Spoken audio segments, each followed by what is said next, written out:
ধনী টাকা বলে এটা তোমার দুনিয়ার বাহাদুরি না, এটা হলো পরকাল আখিরাত জান্নাত। সুবহানাল্লাহ। বলে এই বিল্ডিং তোমার জন্য নয়। বড় লোক ডাক দিয়ে বলে কার জন্য? বলে গরিব মাদ্রাসার ছাত্রদেরকে যারা খাওয়ায়, গরিবদেরকে যারা সাহায্য করে, আল্লাহ পাক তাদের জন্য এই বিল্ডিং বানায় রাখছে। সুবহানাল্লাহ।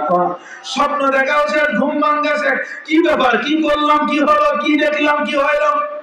قال رسول الله صلى الله عليه وسلم خيركم من تعلم القرآن وعلمه أو كما قال النبي عليه الصلاة والسلام। আল্লাহর পয়গম্বর ডাক দিয়ে কয়, আসমানের নিচে জমিনের উপরে যত মানুষ আছে, এই মানুষদের মধ্যে উত্তম মানুষ হলো যারা কোরআন শেখে এবং শেখায়। আল্লাহর নবী আরেক হাদিসের মধ্যে বললেন, قال رسول الله صلى الله عليه وسلم كن عالما أو متعلما أو مستمعا أو محبا ولا تكون الخامس أو كما قال النبي عليه الصلاة والسلام।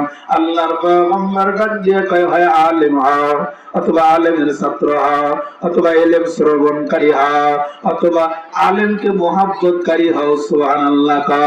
ওয়ালা তাকুনিল খামিস, পঞ্চম নাম্বার বিরোধিতা করিও না, তুমি ধ্বংস হইয়া যাইবা। করা যাবে বিরোধিতা? না না না। আল্লাহর পয়গম্বর আরো বলেন, যারা কোরআনের পক্ষে থাকবে, কোরআনের মাদ্রাসার দিকে তাকাইয়া দোয়া করবে, টাকা পয়সা দিবে, ছাত্রদেরকে খানা খাওয়াবে, আল্লাহর পয়গম্বর বলেন, قال رسول الله صلى الله عليه وسلم يا أبا هريرة تعلم القرآن وعلمه الناس ولا تزال كذلك حتى يأتيك الموت فإن أتاك الموت وأنت كذلك زارت الملائكة قبرك كما زار البيت العتيق أو كما قال النبي عليه الصلاة والسلام। এ সন্তান আমরা যারা এখানে বসে আছি, আমাদের অনেকের মা নাই, অনেকের বাবা নাই রে মুসলমান। আমি আমার বাবাকে হারিয়েছি, তবে প্রত্যেক দিন আমার বাবার কবরের পাশে আমি দাঁড়াইতেও পারি না রে বাবা। আপনারা পারেন? বছরে 6 মাসে পারেন না রে মুসলমান। এমনই হবে, আমার আপনার কবরের পাশে কেউ দাঁড়াতে না পারে, জিয়ারত করতে যাবে না। আর এমন একটা জায়গার মধ্যে কবর দেয়, যেই জায়গায় দিনের বেলাও যাইতে মরু হয়, ওই বাস বাগান সাপ বিচ্ছুর ঘরের মধ্যে রেখে আসবে রে বাবা। কিন্তু কোরআন আলাদের সঙ্গে থাকলে আল্লাহর পয়গম্বর বলে, আবু হুরায়রা তাআল্লিমুল কোরআন ওয়া আল্লিমুহুন নাস। এ আবু হুরায়রা, তুমি মানুষকে কোরআনের তালিম দাও অথবা তালিমের ব্যবস্থা করে দাও, অথবা মাদ্রাসা হইছে, এই মাদ্রাসার প্রতি তুমি সাহায্য সহানুভূতি করো। ফাইন ওয়ালা তাজালু কাযালিকা হাত্তা ইয়াতিয়াকাল মাউত, এটা যদি তুমি মৃত্যু পর্যন্ত করতে পারো, ফাইন আতাকাল মাউত, আল্লাহর পয়গম্বর বলে, আর এই কাজ করতে করতে যদি তোমার মরণ এসে যায়, ওয়ান্তা কাযালিকা যারাতুল মালাইকাতু কবরাকা, তাহলে তোমার কবর দুনিয়ার কোন মানুষ জিয়ারত করুক আর না করুক, আসমান থেকে ফেরেশতা, আনতা কাযালিকা যারাতুল মালাইকা, মালাইকাতুল মানে ফেরেশতা, আসমান থেকে ফেরেশতা এসে এসে তোমার কবর জিয়ারত করবে। সুবহানাল্লাহ। আর জোরে বলেন সুবহানাল্লাহ, আবার বলেন সুবহানাল্লাহ। বুঝলেন? কোন নেতা নেত্রীর কথা বলছে যে কেউ কবর জিয়ারত না করলেও ফেরেশতারা এসে কবর জিয়ারত করবে। কার কথা বলছে? যারা কোরআন ওয়ালাদের সাথে থাকে। সুবহানাল্লাহ। আপনারা থাকবেন তো? থাকবেন তো কোরআন ওয়ালাদের সঙ্গে? নাকি মাদ্রাসা বন্ধ করার জন্য পায়চারা করবেন? হ্যাঁ? কেমন করে জিয়ারত? আল্লাহর পয়গম্বর পরের অংশে বলেন, কামা যারাতুল বাইতুল আতিক, যেমন মানুষরা দেশ দেশান্তর থেকে ওই মক্কা মদিনায় লক্ষ টাকা খরচ করে, 7 লক্ষ 8 লক্ষ 10 লক্ষ টাকা 6 লক্ষ 5 লক্ষ টাকা খরচ করে জিয়ারতের তপ করার জন্য যায়, তেমনি ভাবে তোমার মরণের পর তোমার কবরের পাশে আসমান থেকে 24টা ঘন্টা ফেরেশতা আসিয়া তোমার কবর জিয়ারত করবে। যেরকম সুবহানাল্লাহ। এই কালামে जिंदा कुराने हकीम हिकमते हो ला यज़ाला सुक़दिम जमीउल इल्म फिल कुराने हकीम तक़ासरत عنه يفهم الرجال بقى قرآن كلام الله بشنو كديماسي نعينو الله أكبر الله رب العالمين بنن دنيا من درنا قل اهبطوا منها جميعا فإما يأتينكم مني هدى فما تبي هداي فلا خوف عليهم ولا هم يحزنون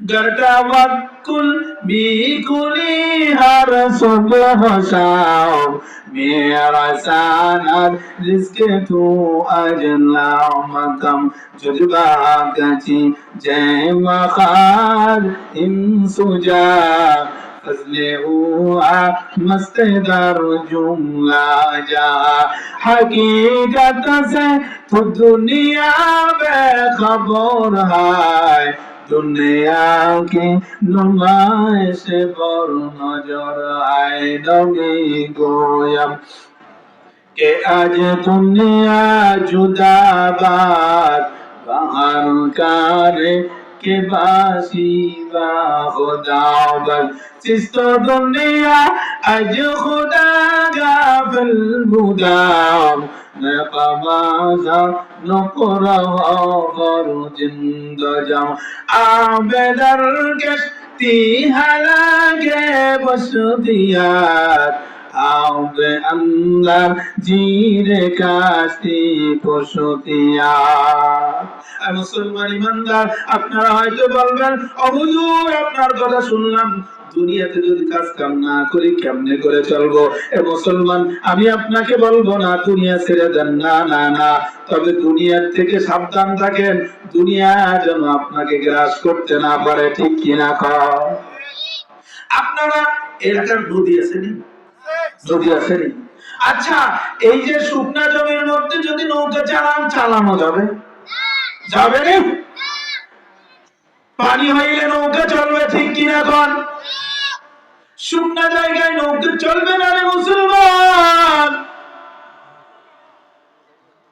তেমনি আপনি বুঝে থাকলে বলেন পানিটা হলো নৌকার জন্য জীবন কি আবার যদি ওই নৌকা ছিদ্র হইয়া ভিতরে পানি উঠতে থাকে তাহলে নৌকাটা ডুবে যাবে কিনা বলেন তাহলে এই পানি নৌকার জন্য জীবন কিন্তু নৌকার ভিতরে ফুটা হইয়া পানি ঢুকলে পরে এই পানি হবে নৌকার মরণ ঠিক কিনা দুনিয়াতে টাকা পয়সা ছাড়া কেউ চলতে পারবে না রে মুসলমান কিন্তু এই দুনিয়া যদি তোমার আমার দিলের মধ্যে ঢোকে এটা হবে বেঈমান হয়ে কবরে যাওয়ার কারণ ঠিক কিনা কোন ওরে মুসলমান ইমানদার ওরে নবীর আসে মুসলমানের টাকা আজকে কুকুরে খায় শুকুরে খায় মুসলমান বাড়ির পাশে গরিব মানুষ খানা নাই পিনা নাই বাড়ির পাশে মাদ্রাসা কত ছাত্র আছে কম্বল কেনার টাকা নাই খাতা কেনার লেপ কেনার টাকা নাই নাস্তা করার টাকা নাই ঠিক কিনা বলেন হে মুসলমান এদেরকে যদি হেল্প করে সাহায্য করো আল্লাহ পাক জান্নাত অবধারিত করেছেন সুবহানাল্লাহ আল্লাহর পয়গম্বরের একজন উম্মত মাদ্রাসাওয়ালা বিশেষ করে দেখবেন রমজান মাস আসলে ছোট কি বড় আমাদের সন্তানগুলো মাদ্রাসার সন্তানগুলো সবাই রোজা রাখে কষ্ট হলেও রাখে ঠিক কিনা বলেন এরকম একটা মাদ্রাসা সকল ছাত্র রোজা রেখেছে মুহতারিমের মাথা গরম চান্দি গরম ইফতার করবে কি দিয়া টাকাও নাই পয়সা নাই চাল নাই কোনো কিছুই নাই চিন্তা ভাবনা করে এলাকার একজন ধনী টাকাওয়ালা হাজী সাহেবের কাছে গিয়া বলে ও হাজী সাহেব আমার মাদ্রাসার সন্তানগুলো রোজা রাখছে গো হাজী সাহেব দয়া করে কিছু টাকা দাও যদি হাওলাত দেন তাও ভালো আমি আপনাকে পরিশোধ পরে করিয়া দেব ওই ধনী ডাক দিয়া বলে এ বেটা দেওয়ার মতো কোনো কিছু নাই, কারণ তোমরা তো গরিব মানুষ, মাদ্রাসাওয়ালা ফকির নির্যাত, তোমগো তো বাহানা ঘুরাই না, তোমগো তো উজুহাত ঘুরাই না, ঠিক কিনা বলেন? মুসলমান এই কথা বলে ঘাট ধাক্কা দিয়ে তারা দিয়েছে। বাবা রাস্তা দিয়ে আসে, মনটা বড় খারাপ, আমার সন্তানগুলোর মুখের মধ্যে কি দেব, ইফতারের সময় কিছু দিতে পারবো না। হঠাৎ করে রাস্তার মধ্যে প্রতিমধ্যে এক বিধর্মীর সঙ্গে দেখা হয়ে গেল। বিধর্মী ডাক দিয়া বলে, ভাই আপনার মন তো কোনোদিন খারাপ দেখি নাই, আজকে কেন মন খারাপ? ওই আলেম ডাক দিয়ে বলে, ভাই জাতি ভাইয়ের কাছে বললাম মনের কথা, কিন্তু জাতি ভাই গালা ধাক্কা দিয়ে তাড়াইয়া দিল, গালি দিয়ে তাড়াইয়া দিল। আপনি তো বিধর্মী, আপনি আমার ব্যথা কি বুঝলেন? রাস্তা দিয়ে যায় পাগললে সবাই ঠাড়াই, পাগল হাসে। আবার এক টুপিওয়ালা যখন ঢেল মারছে, পাগলা কান্দে, এ পাগলা কেন কান্দ? বলে জনগণ আমারে ঢেলায়, ওরা সাধারণ মানুষ, আমাকে চেনে না, বুঝে না, কিন্তু আমার মতো দাড়িওয়ালা টুপিওয়ালা কেন আমারে ঢেল দিল, এই দুঃখ ছাড়া আমার কান্না করার কোনো উপায় নাই, ঠিক কিনা কর? হিন্দুর দোকানে মাহফিলের জন্য যাবেন, টাকা দিবে। গতকাল মাহফিলে কালেকশনের সময় এক হিন্দু ব্যক্তি লিখে দিয়েছে 2 বস্তা সিমেন্ট দেব। হিন্দুর দোকানে যাবেন, দিতে পারলে দিবে, না পারলে বাবা আমি দিতে পারবো না, কথা বলবে না। আর আমাদের জাতি ভাই টুপিওয়ালা মুসলমান নামধারী হাজি সাহেব বাটপার, ঠিক কিনা কন? 1 টাকা দিলে 14টা কথা হয়, ঠিক কিনা কন? ঠিক বললেও ঠিক, না বললেও ঠিক, ওই দলে তো আমরাও থাকতে পারি, ঠিক কিনা কন? মুসলমান ওই বিধর্মী ইহুদি ডাক দিয়ে বলে, কি হয়েছে বলেন না এখন? মুসলমান বুঝি না, বিধর্মী বুঝি না, আপনিও মানুষ আমিও মানুষ। বলে এই ঘটনা কোনো কথা নাই, পকেটের মধ্যে হাত দিয়ে অনেকগুলো টাকা বের করে দিয়ে বলে, ভাই মুসলমান নিয়ে যাও, মন চাইলে দিবা, না চাইলে না দিলে আমার কোনো আপত্তি নাই। মুসলমান খানা পিনার ব্যবস্থা করেছে, ইফতারির সময় দোয়া কবুল হয়। আলেম মানুষ বোঝে, মা বাবা বিধর্মী হলে পরেও তার জন্য দোয়ার কোনো কায়দা নাই। বলে আল্লাহ এতগুলো সন্তান নিয়া রোজা মুখে ইফতারির ব্যবস্থা করে দিল, যায় তার জন্য কিছু দোয়া করা দরকার। হঠাৎ মাথার মধ্যে আসলো কোনো দোয়া যায় নাই, একটি দোয়ার দরজা খোলা, সেটা হলো আল্লাহ যেন তার হেদায়েত দান করে দেয়। সুবহানাল্লাহ। দোয়া করে ইফতারি করে খেয়ে দিয়ে ঘুম, ওই টাকাওয়ালা হাজি সাহেব ঘুমায়, আবার ওই ইহুদিও ঘুমায়, এই মাদ্রাসার শিক্ষক ছাত্রও ঘুমায়। ঘুমের মধ্যে বড় লোক টাকাওয়ালা দেখতেছে কিয়ামত কায়েম হয়ে গেছে, মাথার উপরে সূর্য, পায়ের নিচে তামা হয়ে গেছে, গরম সহ্য হয় না। কোথায় যায় একটু ছায়ার জন্য, অদূরে তাকায় দেখে একটা সুন্দর স্বর্ণের চকচকা বিল্ডিং দেখা যায়। যাওয়ার পরে ডাক দিয়ে বলে, দারোয়ান তাড়াতাড়ি দরজাটা খুলে দাও, আমি এই হাসরের ময়দানের এই তাপ সহ্য করতে পারতেছি না রে বাবা। ওই দারোয়ান ফেরেশতা ডাক দিয়ে বলে, ও ধনী টাকা বলে, এটা তোমার দুনিয়ার বাহাদুরি না, এটা হলো পরকাল আখিরাত জান্নাত। সুবহানাল্লাহ। বলে এই বিল্ডিং তোমার জন্য নয়।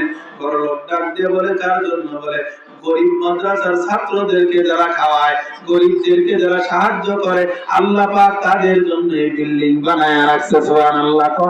স্বপ্ন দেখাও সে, ঘুম ভাঙছে, কি ব্যাপার, কি করলাম, কি হলো, কি দেখলাম, কি হলো? পরের দিন তো মাদ্রাসাওয়ালার কাছে, ভাই টাকা নাও। হুজুর বলে, না গতকাল দরকার ছিল, আর দরকার নেই, আজকে তো আর একজনে দিতে চাইছে। বলে কি আপনি ব্যবস্থা হইলো? বলে আপনার শুনেন, আপনি বলো বলো। বলছে অমুক ইহুদি অমুক বিধর্মী আমাকে কি ব্যবস্থা করে দিয়েছেন। দৌড় দিয়ে ওই ইহুদির বাড়িতে যাওয়ার পরে ডাক দিয়ে বলে, ভাই কত টাকা দিয়েছো? তার 5 গুণ টাকা না তুমি আজকে আমার থেকে। ওই ইহুদি ডাক দিয়া বলে, ও চাটুবাজ মুসলমান, গতকাল দরকার ছিল দেও নাই, ঘুমের ঘরে জান্নাতের বালাখানা দেখে তুমি 90 বছরে চাটুবাজ মুসলমান, ঠিক কিনা কষ্ট পান? বলে মুসলমান আমার ইহুদি বেঈমান করে ডাক দিয়া কষ্ট দিবি না রে ভাই। ওই কেন? আমি মুসলমান ঘুমের ঘরে জান্নাত দেখলাম, তুই বেঈমান কেমনে দেখলি? বলেন গত রাত্রে যখন আমি ঘুমাইছি, ঘুমের ঘরে আল্লাহর পয়গম্বর এসে ডাক দিয়ে কয়, উম্মত ওঠ, আর কতকাল ঘুমাইবি? ওঠ তাড়াতাড়ি ওঠ, আমি পয়গম্বরের হাতে হাত রেখে কালেমা পড়ে মুসলমান হয়ে যা। আল্লাহর পয়গম্বর ঘুমের ঘরে আমাকে মুসলমান বানাইয়া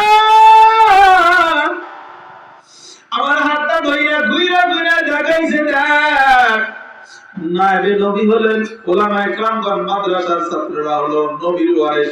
ইন্নাল উলামা ওয়ারাসাতুল আম্বিয়া আও কামা ক্বালান নাবিয়্যু আলাইহিস সালাতু ওয়াস সালাম। আল্লাহর পয়গম্বর বলেন আমার ওয়ারিস হলো উলামায়ে কেরামগণ। আল্লাহর পয়গম্বর ডাক দিয়ে কয় দেখ আমার ওয়ারিস আমার আত্মীয়দেরকে একটু খানা দেওয়ার কারণে আল্লাহ পাক দেখ তোর জন্য কত বড় বিল্ডিং বানায়া দিয়েছেন। সুবহানাল্লাহ।